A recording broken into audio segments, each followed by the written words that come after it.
So hello friends, welcome to my video on performance measurement. This is the second video on performance measurement. If you want to go for the first video, you can find the link of that one in the description of this video. And the chapter that we are currently discussing about is Introduction to Algorithm, and in today's lecture we are going to discuss about creating the platform to measure the performance of the algorithm.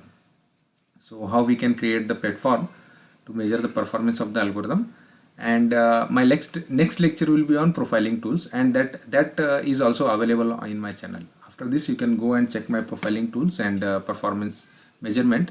Another two videos are there. I am putting the link of them in the description link of this particular video. So let us start and let us discuss about so what are the different ways in which we can create the platform to measure the performance of the algorithm or a program. So specifically what we want to create is, we want to create some platform wherein we can measure the time complexity. We can measure the actual time. So time complexity already we have measured in performance analysis. Today we are going to test it. Okay, so today we actually want to find out how much exact amount of time the program is going to take to accomplish the task. So let us move ahead. So what is a performance measurement? So a performance measurement, whatever the term is here, it is concerned with obtaining the space and time requirement, as we already have discussed about this one, of a particular algorithm. For a given algorithm, a performance measurement will be finding out the space complexity and time complexity. Now because of availability of huge amount of space today, so many of the people are ignoring this term, space complexity. Right now I am also going to ignore this particular term, space complexity, in this particular video, but I will create a separate video for identifying the space complexity and all, and how to create the environment to test the space, how much space is going to be required. I will create a separate video and practical video. So all both the quantities, so space complexity as well as the time complexity, they depend on the compiler, what compiler we are using, and what are the different compiler options that we are using. Okay, so whenever the program is executed, so it all depends on, many times the space complexity depends on what is the compiler that we are using. Moving ahead, the studies performed here do not concern with the space. So as I have told you that I am not considering about the space in this particular video, but I am going to consider time in this case, in this particular video, and in the next lecture we will see about the space complexity. Then why I am not considering the space here is because each program is compiled once and then executed several times. So that's the reason. For compile time, I am not considering the compilation time. I am not considering here two things. One is I am not considering the space complexity, and the second is I am not considering the time for compilation. And why I am not considering the time for compilation is every program is going to be compiled only once, and it is going to be executed for many times. So studying time for compilation is not necessary. Moving ahead, we do not consider measuring the runtime space requirement of the program. Rather we focus, what we are going to do is we are going to focus on measuring the computing time of the program. To obtain the computing time of the program, what we need to do is we need to make use of the clocking procedure. So I am making use of one clocking procedure, and that is get time. So in my this particular lecture we are going to discuss about this particular function get time. And what this get time does is this get time gets the real time time value of current system.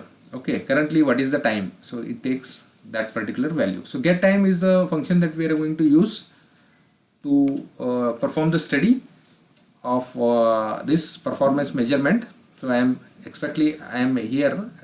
measuring the performance. Measuring and analysis, there is a difference. So in the previous many lectures we have discussed about analysis, but now we are measuring it.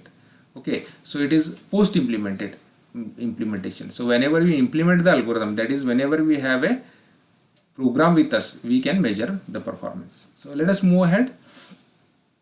So in order to do that, what we are going to do is we are going to consider one algorithm, and algorithm that I am considering is the sequential search. And let us try to study the worst case performance of the sequential search. Okay, so what we want to do here exactly is, suppose we wish to measure the worst case performance of the sequential search algorithm, then what we need to do is what is the size of the array. So sequential search, whenever you want to perform, so sequential search has what is the problem is, we have a array of size n, and we have a key k to be searched in this, and we want to identify whether this key is present in this array or not. Okay, so we need to decide two things. One is we have to decide what is the value of n. Okay, we need to decide what is the value of n, and we need to decide for each value of n. So you may consider n is equal to 0, n is equal to 10, n is equal to 20, size of the array is equal to 10, 20, and anything. You may consider it as 1000, 2000, anything. This is one thing we need to consider first. So what is the size of the array, and then what is the data? What is the data here, so that that particular data will be the worst case input for me. So what is the data? That is worst case input for me. So what data I should select so that the input is worst case. Okay, that is going to take the maximum amount of time. So two things we have to decide here. One is what is the size, what is the problem size, and another is what input is the worst case data. So for example, if you are checking it sequentially, so if you are checking it at the first position, then second position, whether x is available at the first position, then x is available at the second position, or x is available at the third position, then worst case input will be x is available at the last position, or x is not available. So that will be the worst case input. That will be the worst case input. Okay, so moving ahead, let us move ahead, and let us try to discuss the actual algorithm. So this is the algorithm. So algorithm sequential search. Algorithm is algorithm sequential search. So to this sequential search we have three parameters. One is the actual array A. So this is the array actually. So with n elements, n is the size of the array, and x is the key that I am searching for. X is the key that I am searching for. So search for x in array A1 to n, A of 0. Now here A of 0 is used as an additional space. So array is represented like this. So all the values are present for index number 1, index number 2, index number 3, index number 4, 5 up to index number n, and A of 0 I am using to hold the value of x. Okay, that I am doing here. So I is equal to n. So what I am doing is I is now pointing to the last location. Okay, then A of 0 is equal to x. So A of 0 is equal to x means, so x is present at the zeroth location. And then what I am doing is, while A of I is not equal to x, so I will check it at this particular location whether x is present or not. If it is not present, I is equal to I minus 1. If it is present, then return that location. So now let us say this x is present somewhere here. So this I will move towards this side up to 3, and here 3 will be returned. If that x is not at all present, at that time what will be done is 0 will be written, and returning 0 means x is not present. So this is how this particular algorithm works. So another thing about this algorithm, what we can say is this algorithm can also be implemented in the reverse order. So for example, now here what I am doing is I am moving I from n to 1. Now you can do it in this way also. So you can initialize I to 0 and I to 1 and A of I. So A of let us say n is equal to x. But in that case, that retaining 0 will not be possible. You have to write another if else statement. Okay. So let us not consider that one. Let us move ahead and let us try to algorithm sequential search. So whenever we are discussing about the sequential search or any problem whose size is n, so we have to decide what should be the problem size. So first thing is that we should decide, we should make a decision on the problem size. Whenever we want to measure the performance, at that time we should take n as larger as possible, so that whatever the problem is there, it should be measurable. The time should be measurable. Okay, for the linear search, our intention is simply to predict how long it will take in the worst case. I want to study about the properties of this particular algorithm in the worst case. Okay, to search for a variable x. Then asymptotic notations, we have already studied about the asymptotic notations, and for the linear search we can say that the time complexity of linear search is sequential search or linear search is theta of n. On an average it takes n amount of time.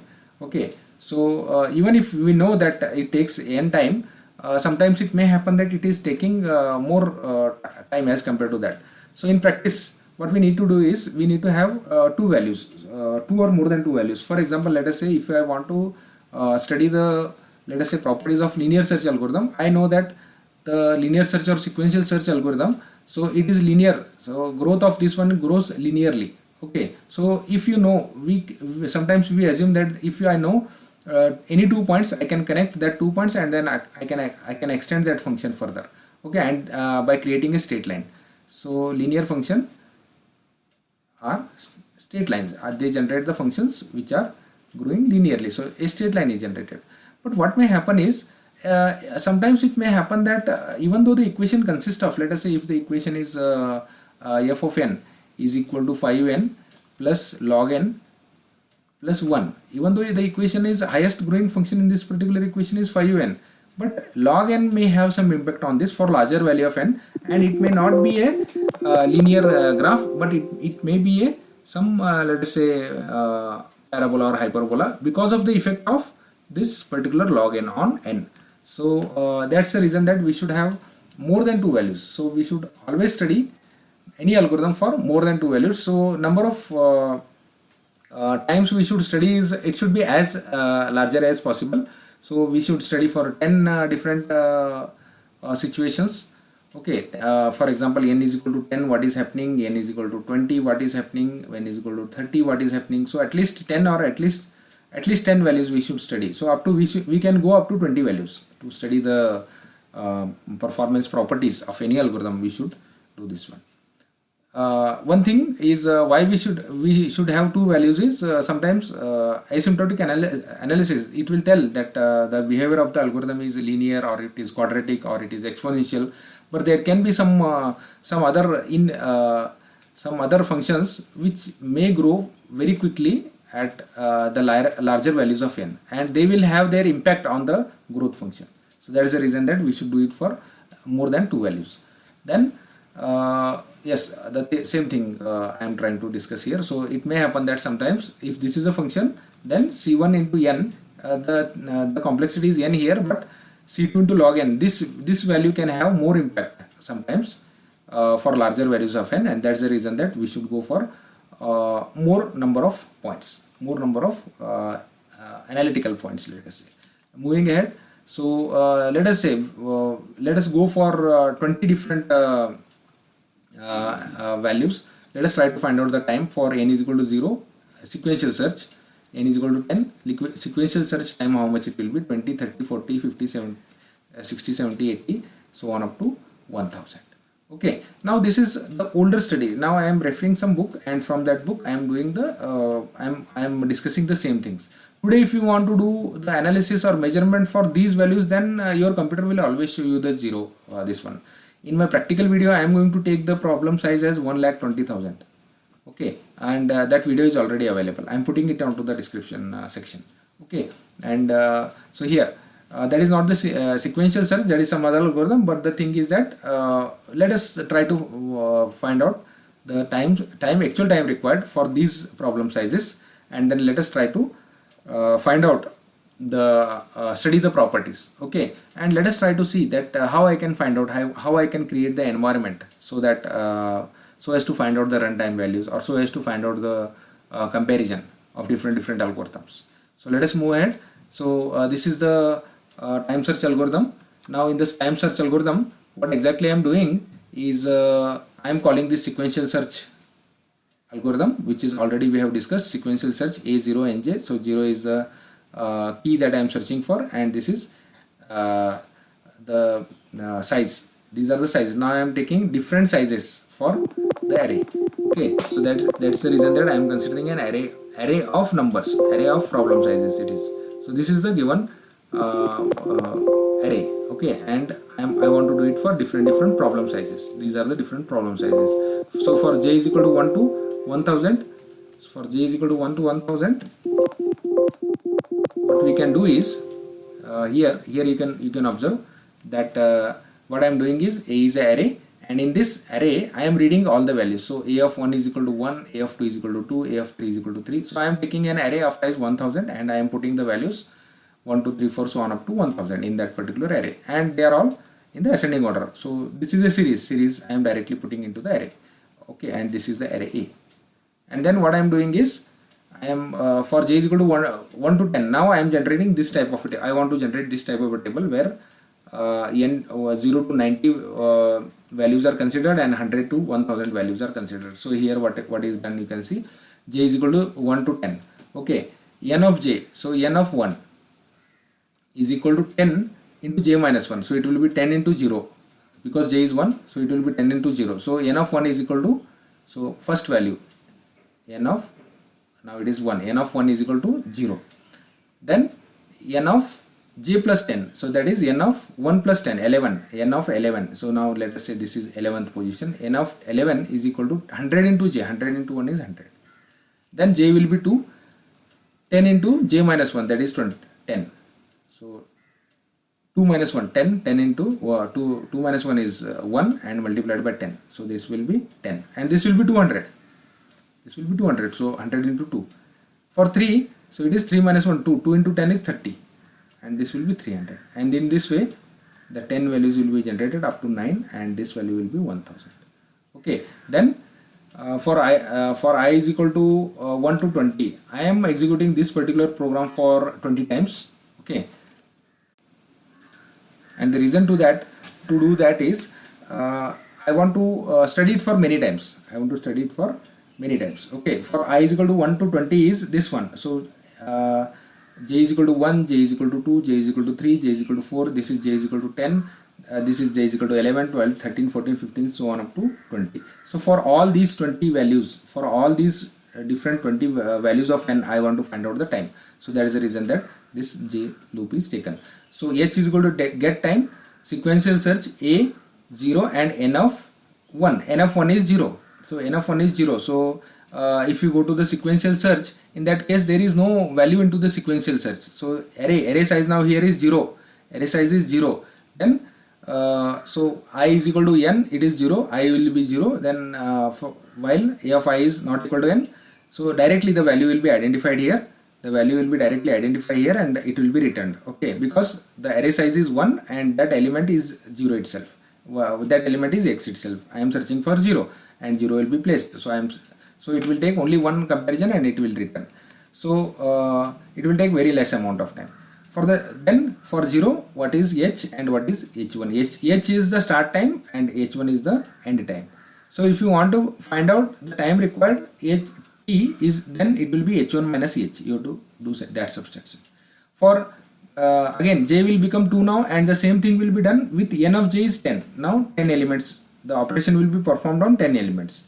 Then next time it will be performed on 20 elements by having I is equal to 3, 30, 40, so on. So all these values will be calculated and finally the time for each element will be calculated.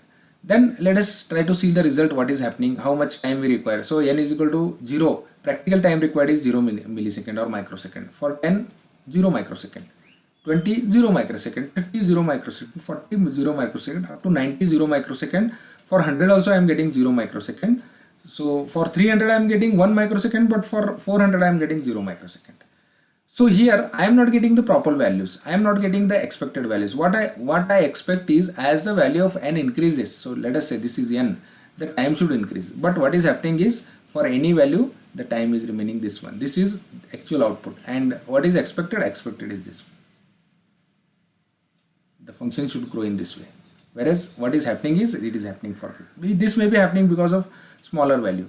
Or sometimes if you want to get the correct result, do the same operation for n number of times do it for n number of times and divide whatever the time you have got. For example, you will get 100 microseconds, you get 100 microseconds, and if you are doing it for let us say 500 times, so 100 microsecond divided by 500, you will get 0.5 microsecond. So that can be done. So for that purpose, what we have to do is we have to modify our program in such a way that the program takes the proper values and it gives the proper output, measurement output. Okay, so for that purpose, what I am doing is, so to time a short event, so whatever the events that I am considering, previously I have considered, they are very short event, and it is necessary to repeat it several times. If you want to get it the correct one, then you have to repeat whatever you are doing for several times and divide the total time for the event by number of repetitions. Okay, for that purpose, what we are doing is, again I am making some changes to my program. So this part is as it is, only there is addition is r of 21, and there is another thing, that sequential search that I called in my previous program. I called it only once, but in this case I am calling it for this much number of times. So there is a for loop here, you can see here. So this sequential search is directly called over here, and this part is inside a loop, and there is extra before this I am adding rj. I will tell you what is that rj and all. So here this is r. I want to repeat the problem for many number of times, and for that I am considering an array. So if for the first time I am repeating it for 2 lakh number of times. Okay, second times also I am repeating the same thing for 2 lakh number of times. Third time it is 1,50,000 times. Third time it is 1 lakh times. Fourth time it is again 1 lakh times. Then somewhere here 50,000 times, here 50,000 times, here somewhere 25,000 times, then here 25,000 times. Okay, so randomly I am going to choose any r value here, and whatever the value, so if it is 1000 times chosen, then division factor will be my rj here, you can see. So what I am doing, I am doing the same thing. I am creating an array wherein the values placed are 1 2 3 4 so on up to 1000. The array size is now 1000. Okay, j is equal to 1 to 10. The same array is prepared. So a of n of 1 is 0, n of 2 is 10, n of 3 is 20. Similarly, n of 10 is 90, n of 11 is 100, as we have done in the previous case, 200, and n of 20 is 1000. The same type of array will be created. Again, this I am going to repeat for 20 times. Why 20 times? Because I have these 20 values, 20 different values. Then get the starting time, then repeat it. Perform this sequential search of many number of time. Okay, rj, so j is equal to 1. Initially j is equal to 1 means to do it for 2 lakh number of times. Okay, for 0, do the same operation for 2 lakh number of times, and then somewhere you will this problem becomes very large problem, and you can get some time, clock time. Okay, so you will get some time. Then h1 is get time. So when this is repeated, the same operations are repeated for n number of times. After that we get h1. So h is the starting time, h1 is the ending time, and t1 is equal to h1 minus h. Okay, since we repeated this one for 20 lakh number of times, what we have to do is t is equal to t1 and t is equal to t divided by rj. This is total time required. This is total time required, and this is time required for each iteration. So total time requirements for R1 it is 2 lakh iterations. For 2 lakh iterations, t1 is the time. For one iteration, t is equal to t by rj. So that's the reason that, so both the values I am printing here. And after doing this, you can observe that what is happening here. So for n is equal to 0, the total time required is 308 milliseconds. It is in terms of milliseconds, and this is total time for 2 lakh iterations. For one iterations, whatever this millisecond you have got, so it will be 308 multiplied by 10 raised to minus 3 seconds divided by 2 lakh. So that will be something 0.002. Similarly, for the 10, R2 will be considered. So for that again 2 lakh will be considered. For 20, 1,50,000 will be considered, and so on. So here it is done, and this is the total time for multiple iterations, and this is the time for single iterations. And now you can observe that there is a growth in the functions. So 0.2 for 0, 0.002 milliseconds 0.005 milliseconds for problem size of 10, 0.008 millisecond for problem size of 20, and 309 milliseconds for the problem size of 1000. So this is the way how to set up the problem, how to set up the you can say how to make the setup to perform to measure the performance of any program. So directly calculating the start time and directly calculating the end time and directly assuming something will not give you the correct analysis. We have to do it for multiple number of times, and after you do it for multiple number of times, then you can divide it by how many times you are doing it, and then you can get the valid measurement or valid testing output.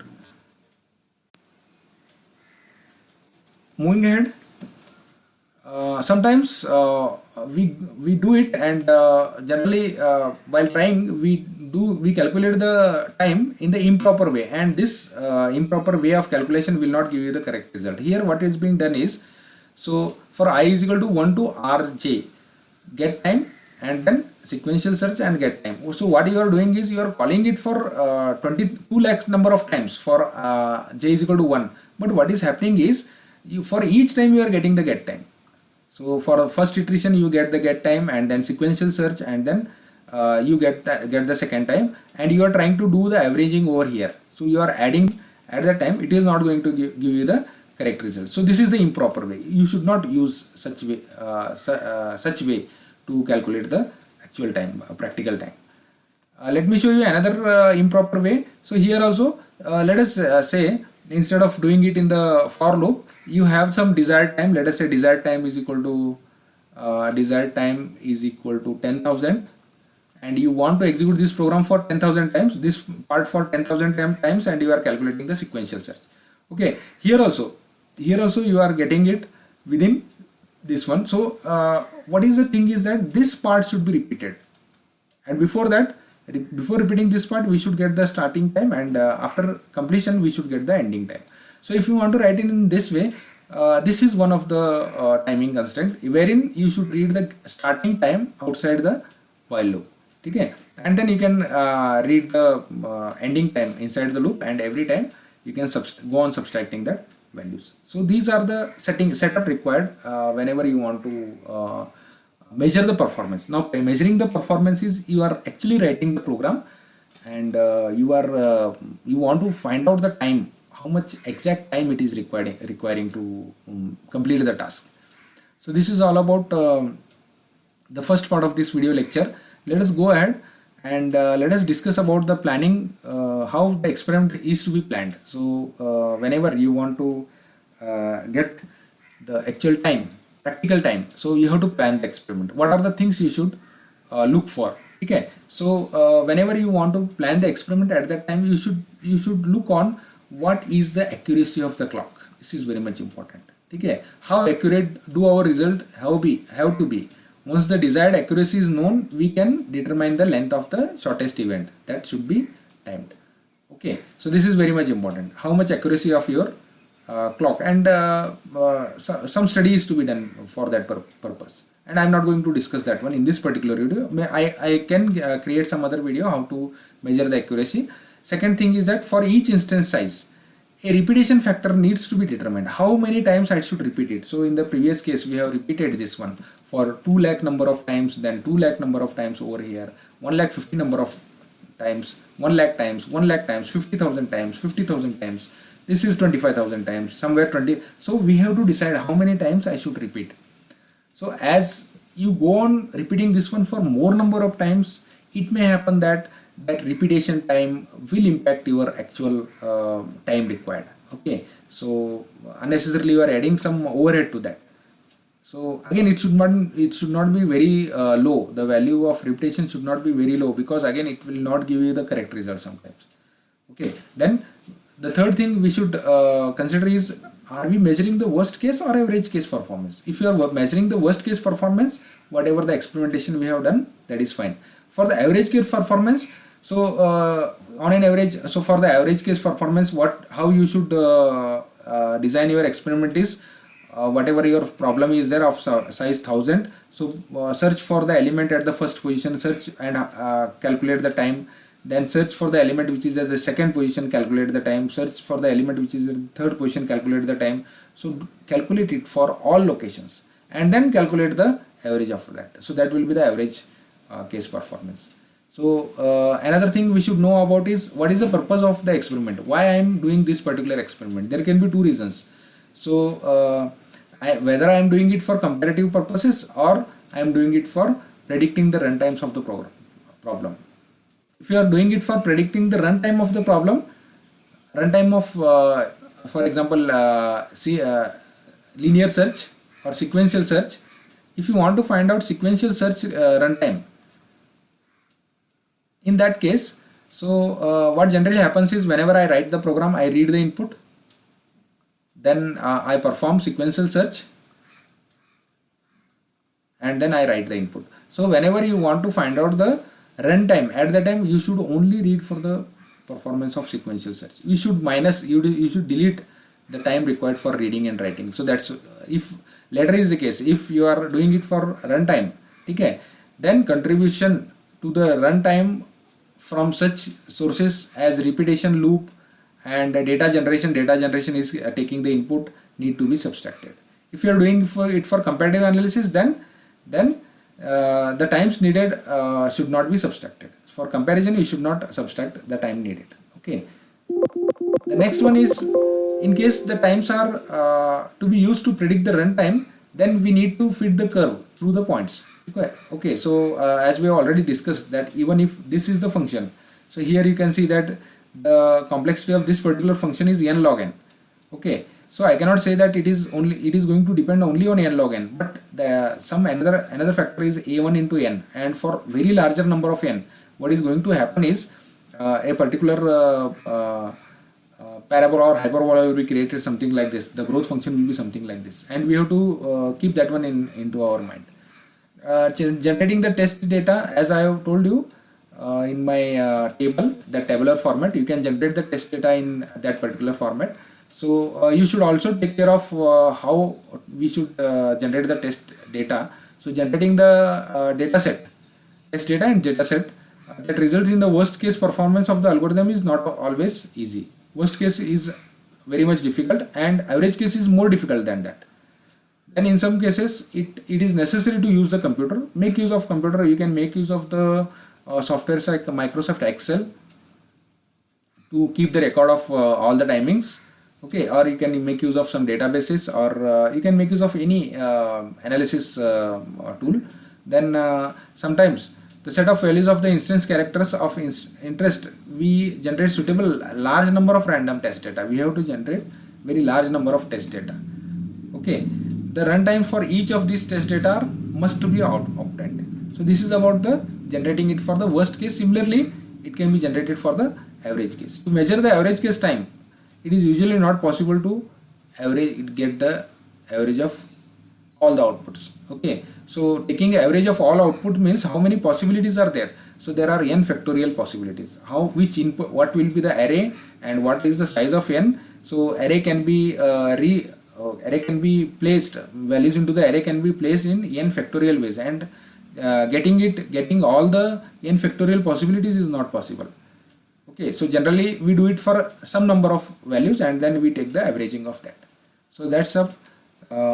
With this we have done with the performance measurement part 2. I have another two videos.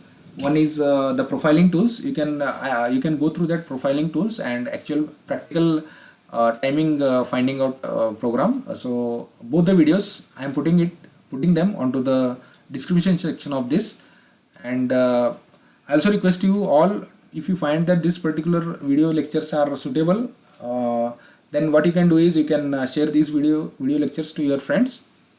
And thank you for listening to this lecture.